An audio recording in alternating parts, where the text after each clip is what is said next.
es una sustancia inoculada en 250 gramos de benceno. Analizamos y vemos que la disolución elevó su punto de ebullición, pasó de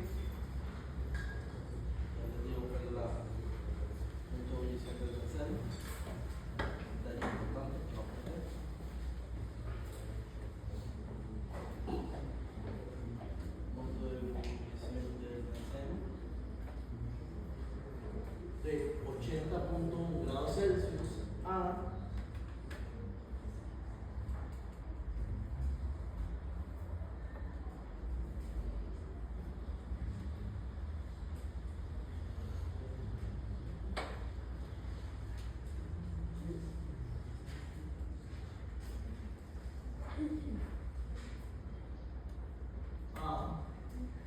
81,05 grados Celsius.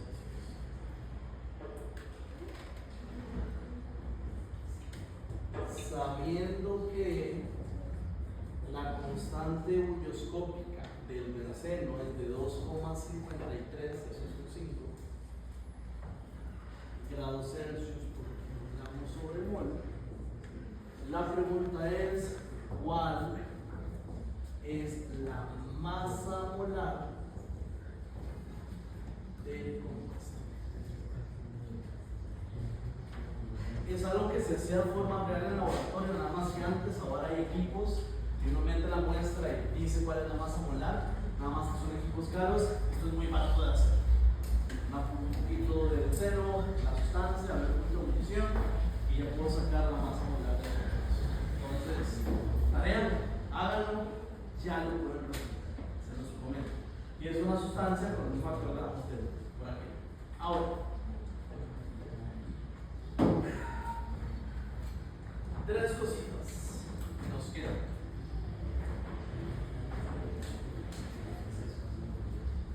Aspecto número 1, factor de Van Hoff. Algunos profesores solo le dicen I, no sé por qué, pero bueno, es factor de Van Hoff.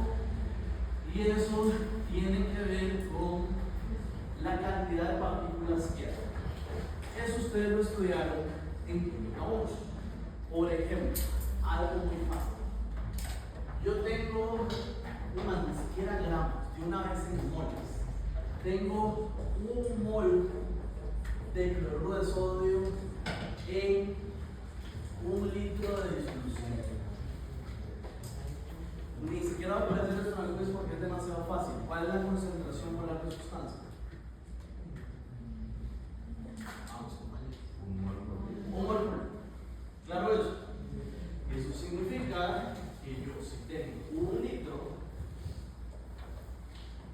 voy a tener aquí 1 mol de gas. ¿Cierto? La masa que sea eso, 58.46 gramos, una cosa así. ¿Claro eso? Ahora, ¿qué pasaba con las sustancias iónicas cuando se disolvían en agua? ¿Qué fenómeno ocurría? Se disocia. Es decir, el cloruro de sodio, que es una red de iones, en realidad yo tengo el ion sodio rodeado de iones fluoruro, y cada ion fluoruro rodeado de iones sodio, eso se separa. Claro eso. Y se van a separar en iones sodio y iones cloruro. ¿Sí? Ahora, 1 mol de cloruro de sodio, ¿cuántos moles de ion sodio me da? 1 mol de sodio. ¿Y cuántos moles de ion cloruro? 1. Es decir, que si hecho, recuerden que mol es un conteo. Como que yo diga decenas, centenas, millares, es 6,022 por 10 a la 23 pares de esto. Entonces, si yo he hecho 1 mol de cloruro de sodio, he hecho 1 mol de sodio y 1 mol de cloruro, ¿cierto? Es decir, que aquí flotando hay 1 mol de sodio y hay 1 mol de cloruro. ¿Todo de acuerdo? Pero en las propiedades coligativas no importa si es sodio, si es cloruro o si es sacarosa. Me importan las partículas. ¿Cuántas partículas hay flotando aquí? 2 moles de partículas. ¿Claro eso? ¿Qué es lo que nosotros hacemos en este caso? Decimos que el cloruro de sodio tiene un factor de Aharonov de 2. ¿Por qué? Porque un mol de sustancia produce 2 moles de partículas. 1 y 1. Factor de Aharonov de 2. Es decir, aquí en realidad hay 2 moles de partículas. ¿Sí?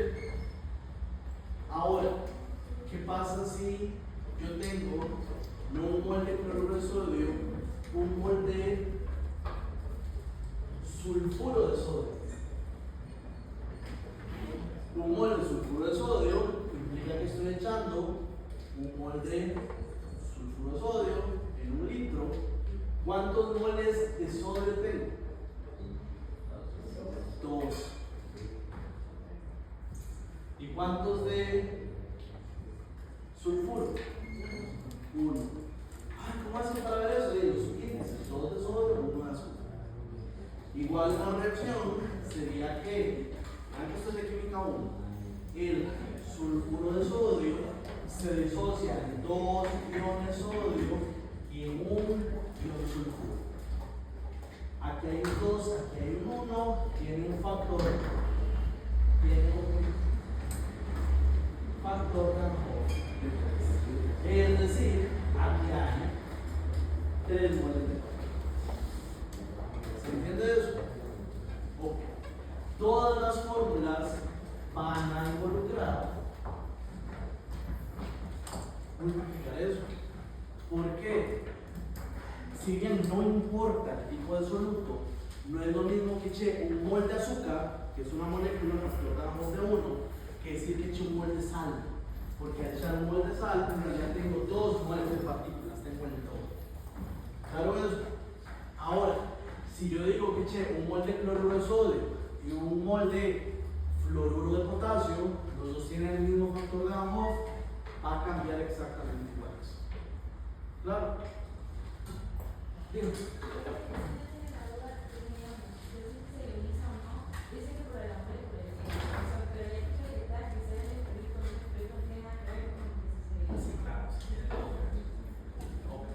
Ahora, vean que no solo pasa con las sustancias iónicas, pasa también con los electrolitos fuertes.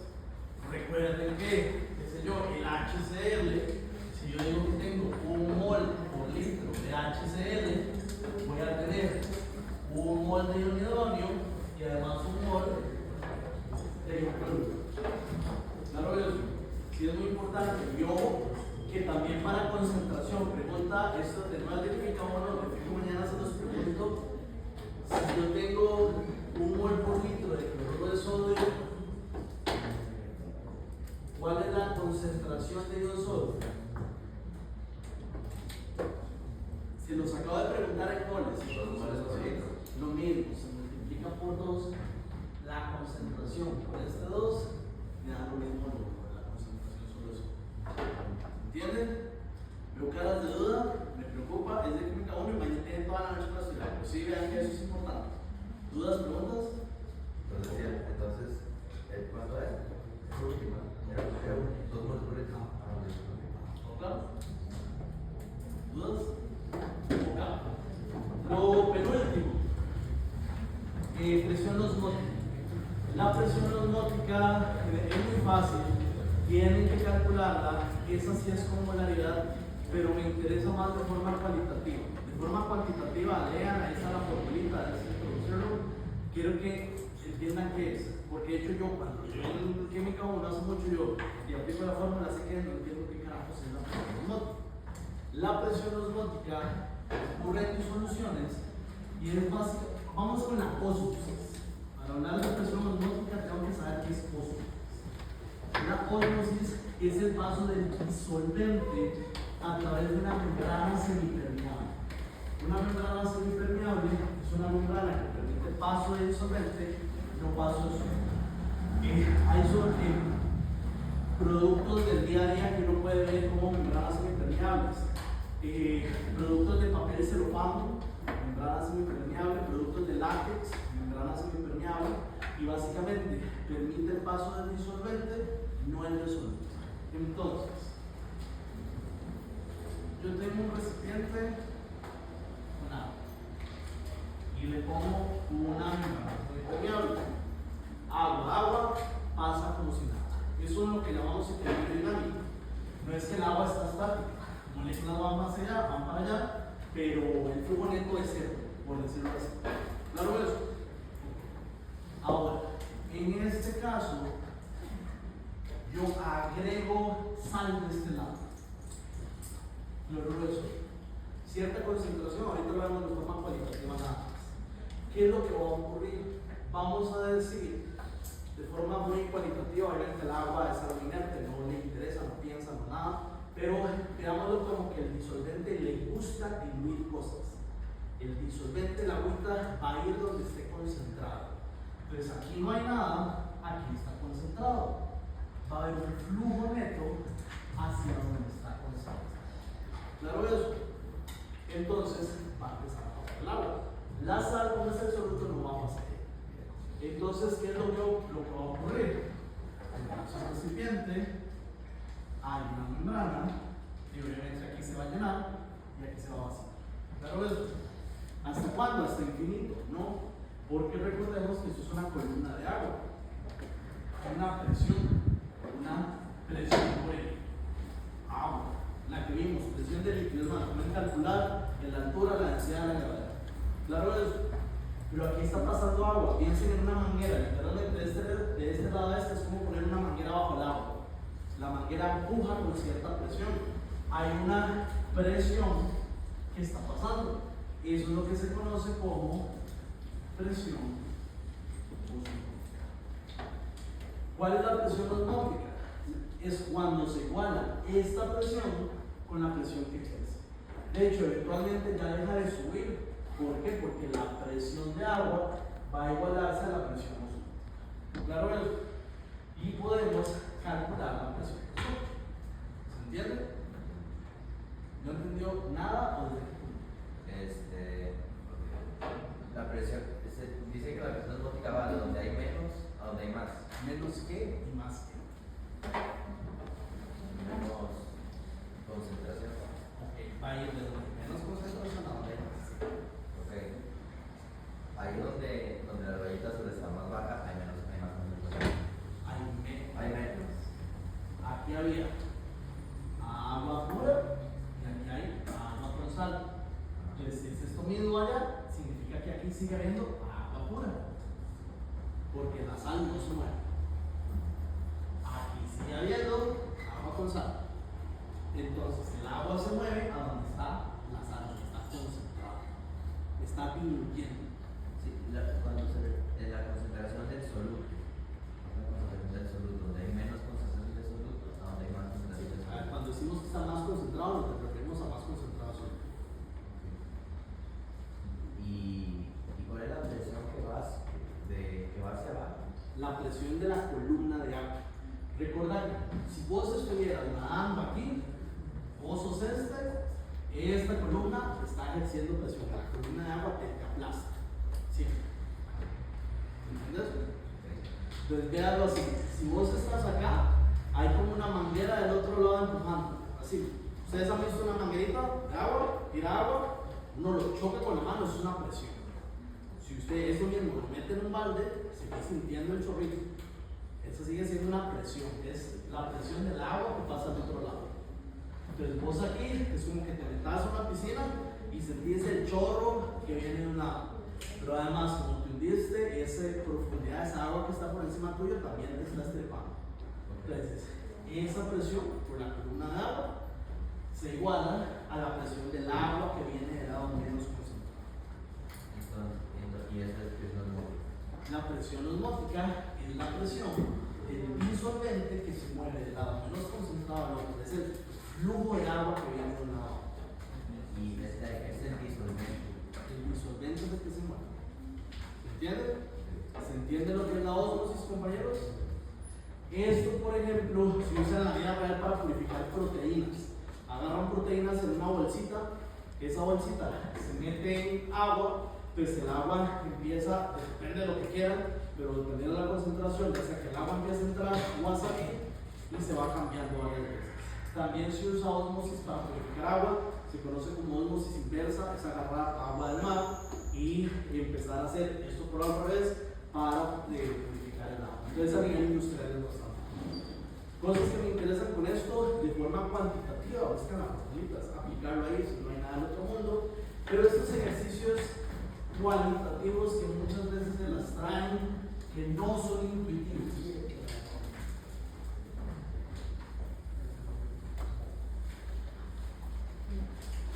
Aquí tengo 1 mol por litro de sal, tengo 1 mol por litro de glucosa y tengo 1 mol por litro de proteína. Entonces, todo está separado por membranas impermeables. La pregunta es, marquen, hagan una flecha donde habría un flujo neto de agua, de disolvente. Entonces, en este caso, no dice, esto es 1 mol por litro, esto es 1 mol por litro, y no se va a mover, todo tiene la misma concentración. Pero algo que no se está tomando en cuenta es el factor de Van Hoff. Esto tiene un factor de Van Hoff de 2, este es un factor de Van Hoff de 1, perdón. Este es de 2 y este es de 2. Significa que en realidad esto tendría 2 mol por litro de partículas. Esto sería 2 mol por litro de partículas. Y este al ser por 1, sí sería 1 mol por litro de partículas. Y ya tomando en cuenta el factor de Van Hoff, si hay un flujo neto. Este es 2 y este es 2, ahí sí no hay un flujo neto. Si bien se pasan, en total se cancela, por decirlo así. Pero vemos que este es 1 y estos son 2 y estos son 2. Y aquí viene a recordar que el disolvente se movía, el agua disolvente, al más concentrado, al más diluido. ¿Qué le gustaba al agua? Diluir.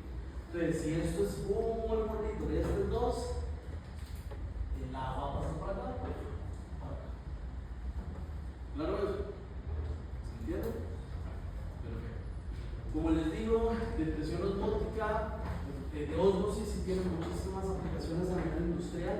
En el quiz del mismo va a ver esto y aplicar la formulita de presión osmótica. Detalle final de este tema: las células les ocurre lo mismo. Una célula puede estar en un medio, palabras ahí, haciendo un isotónico, un medio isotónico.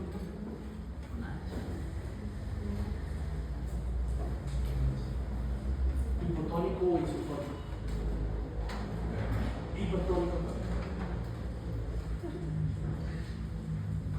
Una célula puede estar en un medio hipotónico, isotónico o hipertónico.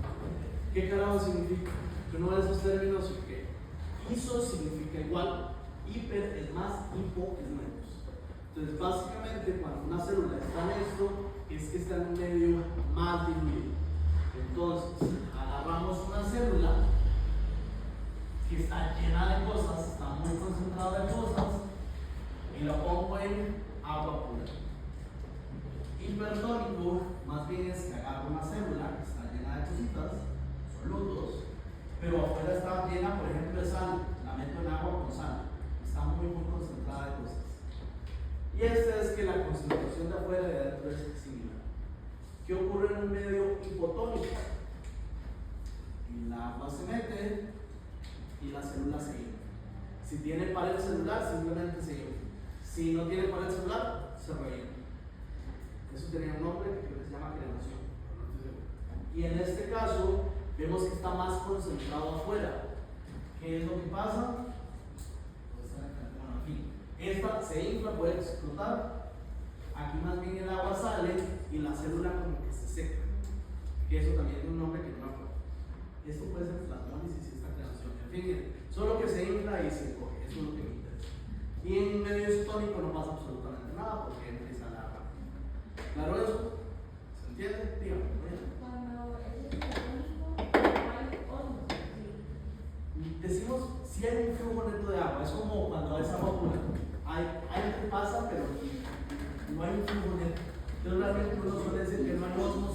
total porque la concentración no vale.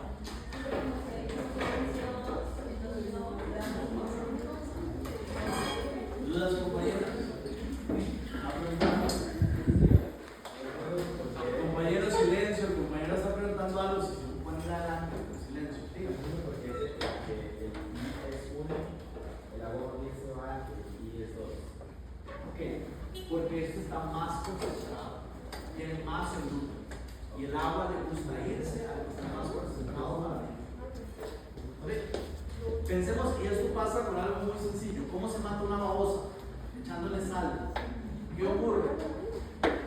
Ahí está la babosa, está llena de sustancias y le he hecho una gran capa de sal. ¿Dónde hay más sal? ¿Dentro de la babosa o fuera de la babosa? Fuera. Entonces lo que va a ocurrir es que el agua sale a donde está más concentrado. Es como la babosa está seca. Claro eso. ¿Dudas, preguntas?